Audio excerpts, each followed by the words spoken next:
기도는 그리스도인에게 가장 익숙한 신앙의 표현입니다. 우리는 어려운 일이 있을 때, 감사할 일이 생겼을 때 습관처럼 기도의 자리에 나아갑니다. 매일 정해진 시간에 기도하고 식사 전과 잠들기 전에도 기도하며 살아갑니다. 그런데 그 기도가 어느 순간부터 하나님과의 대화라기보다 하나의 종교적 습관처럼 느껴질 때가 있습니다. 분명 기도하고 있는데도 마음은 여전히 메마르고 하나님과 가까워졌다는 느낌이 들지 않을 때 우리는 이렇게 질문하게 됩니다. 나는 지금 정말 기도하고 있는 걸까? 기도는 하나님과의 관계입니다. 단지 말을 전달하는 시간이 아니라 마음을 여는 시간이며 하나님의 마음을 배우고 내 삶을 돌아보는 시간입니다. 기도가 습관으로만 남게 되면 그 안에는 생명이 사라지고 하나님과의 교제도 점점 희미해지게 됩니다. 그러나 기도가 다시 관계로 회복되면 우리의 믿음도 다시 살아나고 하나님과의 거리도 더욱 가까워지게 됩니다. 오늘 우리는 기도가 어떻게 습관을 넘어서 살아있는 관계가 될 수 있는지 함께 나누고자 합니다. 말의 형식보다 마음의 진실함을 더 중요하게 여기시는 하나님 앞에 우리는 어떻게 나아가야 할까요? 이 말씀을 통해 우리의 기도가 다시 살아나고 하나님과의 깊은 관계로 이어지기를 소망합니다. 첫째, 기도는 말을 잘하는 것이 아니라 마음을 여는 것입니다. 기도를 어렵게 느끼는 분들이 많습니다. 어떻게 말해야 할지, 무엇부터 말해야 할지 고민하다가 결국 기도를 시작조차 못하게 되는 경우도 있습니다. 특별한 표현을 사용해야 할 것 같고 조리 있게 말하지 않으면 안 될 것 같다는 부담이 생기기도 합니다. 그래서 기도를 자꾸 미루고 기도는 신앙이 깊은 사람만 하는 것이라는 생각을 하기도 합니다. 하지만 성경은 기도를 그렇게 가르치지 않습니다. 하나님께서 원하시는 기도는 말이 잘 정리된 기도보다 진심이 담긴 기도입니다. 우리가 어떤 단어를 사용했느냐보다 지금 이 마음이 하나님 앞에 열려 있는지가 더 중요합니다. 하나님은 우리의 지혜로운 말을 듣고 싶어 하시는 분이 아니라 우리의 솔직한 마음을 듣고 싶어 하시는 분이기 때문입니다. 예수님께서 가르치신 기도에서도 그 점은 분명합니다. 마태복음 6장에서 예수님은 중언부언하지 말라고 말씀하십니다. 말의 반복이 기도를 풍성하게 만드는 것이 아니라 진심이 담긴 기도가 하나님께 닿는다는 뜻입니다. 골방에서 조용히 드리는 기도라도 그 안에 마음이 열려 있다면 하나님은 그 기도를 반드시 들으십니다. 우리는 사람과의 대화에서도 마찬가지입니다. 말이 많다고 해서 그 관계가 깊어지는 것은 아닙니다. 오히려 마음이 열릴 때 관계는 가까워집니다. 같은 말이라도 어떤 태도로 말하느냐에 따라 상대방이 느끼는 깊이는 완전히 달라집니다. 하나님과의 기도도 같습니다. 기도를 잘하려는 부담을 내려놓고 마음을 여는 데 집중해야 합니다. 때로는 말이 잘 나오지 않을 수도 있습니다. 감정이 정리가 되지 않거나 무슨 말을 해야 할지 모를 때도 있습니다. 그럴 때는 그 침묵조차도 하나님 앞에 가져갈 수 있습니다. 하나님, 말은 잘 안 나오지만 지금 하나님 앞에 머물고 싶습니다. 이런 기도는 짧지만 깊은 기도입니다. 하나님은 길고 화려한 문장이 아니라 중심의 태도를 보십니다. 기도가 부담스럽게 느껴질 때일수록 잘 말해야겠다는 생각에서 벗어나야 합니다. 하나님은 친구처럼, 아버지처럼 우리의 마음을 듣고 싶어 하십니다. 말이 아니라 마음을 원하십니다. 그래서 기도는 말을 잘하는 기술이 아니라 마음을 여는 용기에서 시작됩니다. 기도 앞에 나아갈 때 나의 마음이 지금 닫혀 있는지 하나님께 솔직히 나아가고 있는지를 돌아봐야 합니다. 정답 같은 말이 없어도 괜찮습니다. 흐릿한 기도여도 괜찮습니다. 진심이 담겨 있다면 하나님은 그 기도를 기쁘게 받으십니다. 기도는 말을 잘하는 것이 아닙니다. 하나님 앞에 마음을 여는 것입니다. 바로 그곳에서부터 하나님과의 깊은 관계는 시작됩니다. 둘째, 응답을 얻는 것보다 하나님의 마음을 배우는 것이 기도의 목적입니다. 우리는 기도할 때 대부분 어떤 문제를 가지고 하나님께 나아갑니다. 아픈 가족을 위해, 해결되지 않은 상황을 위해, 미래에 대한 불안함을 놓고 간절히 기도합니다. 그리고 그 기도에 응답이 오기를 기대합니다. 하나님께서 움직이시고 상황이 바뀌고 문제가 해결되기를 바라며 기도합니다. 물론 하나님은 우리의 필요를 아시고 그 필요를 채워주시는 분입니다. 그러나 기도의 가장 깊은 목적은 단지 응답을 얻는 데 있지 않습니다. 기도의 중심에는 하나님의 마음을 배우고 그분과 더 가까워지는 관계가 있어야 합니다. 성경에서 하나님과 깊은 교제를 나눈 사람들의 기도를 보면 그들은 처음에는 자신의 필요를 가지고 기도했지만 기도하는 동안 하나님의 마음을 더 깊이 깨닫게 됩니다.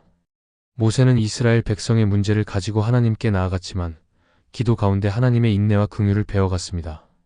다윗은 자신의 두려움과 원통함을 가지고 기도했지만 그 속에서 하나님의 보호와 신실하심을 경험하며 찬양하게 됩니다. 예수님께서도 기도의 본을 보여주셨습니다. 겟세마네 동산에서 예수님은 십자가의 고통을 앞두고 이 잔을 내게서 지나가게 해달라고 기도하셨습니다. 그러나 그 기도는 내 뜻대로 마시옵고 아버지의 뜻대로 하옵소서로 이어집니다. 예수님조차도 기도 속에서 하나님의 뜻을 붙잡으셨습니다. 그 기도는 단지 응답을 요청하는 시간이 아니라 하나님의 마음을 깊이 받아들이는 시간이었습니다. 우리가 기도할수록 하나님의 뜻이 점점 더 분명해지고 하나님의 마음이 점점 더 가까이 느껴질 때 그 기도는 응답보다 더 큰 은혜가 됩니다. 상황은 그대로일지라도 마음에 평안이 생기고 문제가 해결되기 전에도 감사가 생깁니다. 왜냐하면 하나님과의 관계가 회복되었고 하나님의 마음이 내 안에 들어왔기 때문입니다. 기도의 초점이 오직 응답에만 맞춰져 있으면 기도는 쉽게 지치게 됩니다. 하나님이 응답하지 않으시는 것 같을 때 실망하고 오래 기다려야 할 때 낙심하게 됩니다. 그러나 기도의 목적이 하나님과의 관계에 있다면 우리는 기다리는 그 시간조차도 하나님을 더 깊이 알아가는 기회로 삼을 수 있습니다. 기도는 하나님의 마음을 배워가는 시간입니다. 하나님은 단지 우리에게 어떤 것을 주시는 분이 아니라 우리를 그분의 마음과 성품으로 빚어가기를 원하십니다. 기도 속에서 하나님의 사랑, 오래 참으심, 지혜와 진리를 배워갈 때 우리는 점점 더 하나님을 닮아가게 됩니다. 그래서 기도는 단지 응답을 얻는 수단이 아니라 하나님의 마음을 배우는 과정입니다. 그 마음을 배우기 시작할 때 기도는 단순한 요청이 아니라 하나님과 동행하는 대화가 됩니다. 그리고 그때부터 기도는 멈추기 어려운 은혜의 시간이 됩니다. 기도의 목적은 결국 하나님의 마음을 깊이 아는 것입니다. 그 마음을 배울 때 우리의 삶도 그 마음을 따라 변하게 됩니다. 셋째, 기도는 현실을 변화시키기보다 먼저 내 마음을 바꿉니다. 많은 사람이 기도를 시작할 때 기대하는 것은 상황의 변화입니다. 지금 당장 해결되어야 할 문제들, 내 앞에 놓인 어려움들, 바뀌어야 할 사람들에 대해 하나님께 간절히 아뢰며 그 기도를 통해 현실이 달라지기를 바라는 것입니다. 물론 하나님은 우리의 현실 속에서도 역사하시고 실제 문제를 해결하시는 능력의 하나님이십니다. 그러나 하나님은 기도를 통해 단지 현실만을 바꾸시지 않습니다. 기도는 무엇보다 먼저 내 마음을 새롭게 하시는 하나님의 일하심입니다. 성경을 보면 하나님께서 기도를 통해 먼저 사람의 내면을 만지시는 장면이 자주 나옵니다. 엘리야는 갈멜산에서 하나님의 놀라운 응답을 경험했지만 이세벨의 위협 앞에서 두려움에 빠져 도망쳤습니다. 그는 하나님께 이제는 죽여주십시오라고 기도했습니다. 그러나 하나님은 그 기도를 곧바로 현실로 바꾸지 않으셨습니다. 오히려 엘리야의 마음을 회복시키기 위해 조용히 만나주셨고 말씀하시며 다시 일어설 힘을 주셨습니다. 현실은 당장 바뀌지 않았지만 그의 마음이 달라지자 다시 사명의 길로 나아갈 수 있었습니다. 우리도 마찬가지입니다. 하나님은 내가 원하는 결과만을 주시는 분이 아니라 기도하는 나의 중심을 먼저 만지시고 내 시선을 바꾸어 가시는 분입니다. 처음에는 불안과 분노로 기도 자리에 나왔지만 시간이 흐르며 마음의 평안이 찾아오고 하나님의 뜻을 바라보게 되면 그 기도는 이미 응답을 받은 기도입니다. 상황은 여전히 그대로일지라도 마음이 새로워진 사람은 그 상황을 다르게 받아들이게 됩니다. 기도는 하나님을 움직이기 위한 도구가 아니라 하나님 안에서 내가 바르게 설 수 있도록 다듬어지는 시간입니다. 기도할 때 하나님께서 가장 먼저 바꾸시는 대상은 현실이 아니라 나입니다. 그동안 놓치고 있던 하나님의 시선, 내가 내어드리지 않았던 마음의 부분, 고집했던 생각들이 기도 중에 조금씩 풀어지고 내려지게 됩니다. 기도가 깊어질수록 우리는 문제를 해결해 달라는 요청보다 하나님께 이렇게 말하게 됩니다. 하나님, 이 상황 속에서 제가 어떻게 반응하기를 원하십니까? 그리고 이런 고백이 이어집니다. 제가 먼저 바뀌기를 원합니다. 이런 마음으로 드려지는 기도는 겉으로 보기엔 조용하지만 실제로는 가장 강력한 변화의 시작이 됩니다. 기도는 우리가 하나님께 다가가는 길이기도 하지만 하나님께서 우리를 빚어가시는 도구이기도 합니다. 내 마음이 바뀌면 삶을 바라보는 시선도 달라지고 이전에는 이해할 수 없던 상황 속에서도 하나님의 일하심을 볼 수 있게 됩니다. 결국 하나님은 기도를 통해 내 삶을 바꾸시기 전에 내 마음을 먼저 새롭게 하십니다. 그래서 기도의 가장 큰 응답은 현실의 변화보다 마음의 변화입니다.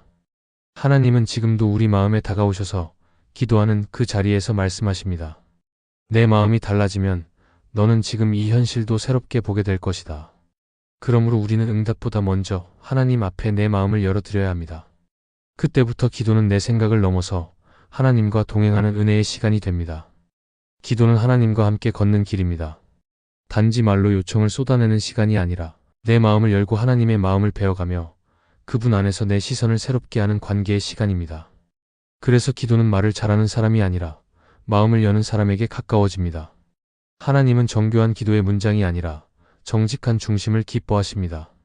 우리가 기도의 목적을 응답에만 두면 기도가 점점 지치고 부담이 될 수 있습니다. 하지만 하나님의 마음을 배우고 내 마음이 바뀌는 것을 바라보기 시작하면 기도는 형식이 아닌 생명의 대화가 됩니다. 하나님은 지금도 내 삶의 문제를 아시지만 그보다 먼저 내 마음과 더 깊이 만나기를 원하십니다. 기도가 습관으로 남아있던 자리에 다시 관계가 회복되기를 바랍니다. 그분 앞에 마음을 열고 그분의 뜻을 배우며 내 삶을 다스리시는 하나님을 신뢰할 수 있게 되기를 소망합니다. 기도가 다시 살아나면 우리의 믿음도 다시 살아납니다. 지금 이 시간 하나님은 그 대화를 기다리고 계십니다. 이 영상이 은혜가 되셨다면 좋아요와 구독으로 함께 해주세요. 여러분의 한 번의 클릭이 더 많은 사람들에게 하나님의 말씀을 전하는 통로가 됩니다. 구독과 알림 설정을 통해 매일의 말씀과 기도에 함께 하실 수 있습니다. 감사합니다.